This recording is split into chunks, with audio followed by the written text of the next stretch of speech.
আসসালামু আলাইকুম, সকলে কেমন আছো? আশা করি পর থেকে অনেক অনেক ভালো আছো। খুবই গুরুত্বপূর্ণ একটা আপডেট নিয়ে হাজির গেলাম সকলের জন্য, যে রমজানে স্কুল কলেজে ছুটি বাড়তে পারে।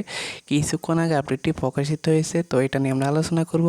তাই আজকে ভিডিওটি কেউ না টেনে সম্পূর্ণ দেখবা।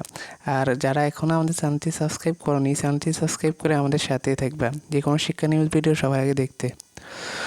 রমজান মাসে মাধ্যমিক পর্যায়ে স্কুল কলেজে আগামী ২৬ এপ্রিল পর্যন্ত নিয়মিত ক্লাস চালু রাখার সিদ্ধান্ত পুনর্বিবেচনা করা হচ্ছে। রোজায় ক্লাস কমিয়ে ছুটি বাড়ানো হবে। এ সংক্রান্ত একটি সভা করে শিক্ষা মন্ত্রণালয় থেকে ঘোষণা দেওয়া হবে বলে জানা গেছে।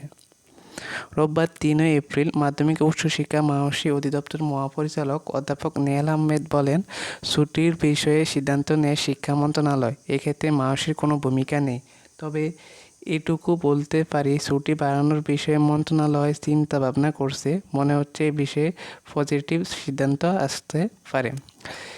একটি সভা করার কথা রয়েছে, সেখানে এই রমজানে ক্লাস কমিয়ে ছুটি বাড়ানো হবে এবং দ্রুত এই বিষয়ে ঘোষণা দেওয়া হবে বলে জানান অধ্যাপক নেহাল আহমেদ।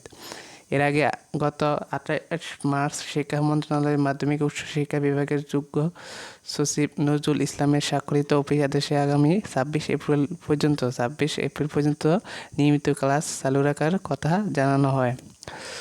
অফিস আদেশে বলা হয়, করোনা ভাইরাসের কারণে দীর্ঘদিন শ্রেণীকক্ষে পাঠদান কার্যক্রম বন্ধ থাকায় শিক্ষার্থীদের শিক্ষা কার্যক্রম ক্ষতিগ্রস্ত হয়। ফলে শিক্ষার্থীদের শিক্ষণ ঘাটতি পূরণ করতে এই বিভাগের আওতাধীন মাধ্যমিক উচ্চ মাধ্যমিক পর্যায়ে শিক্ষা প্রতিষ্ঠানগুলোতে ২৬ এপ্রিল পর্যন্ত যথাযথ স্বাস্থ্যবিধি অনুসরণ করে শ্রেণীকক্ষে পাঠদান অব্যাহত রাখার অনুরোধ করা হলো। তো এটাই ছিল সকলের জন্য গুরুত্বপূর্ণ একটা আপডেট।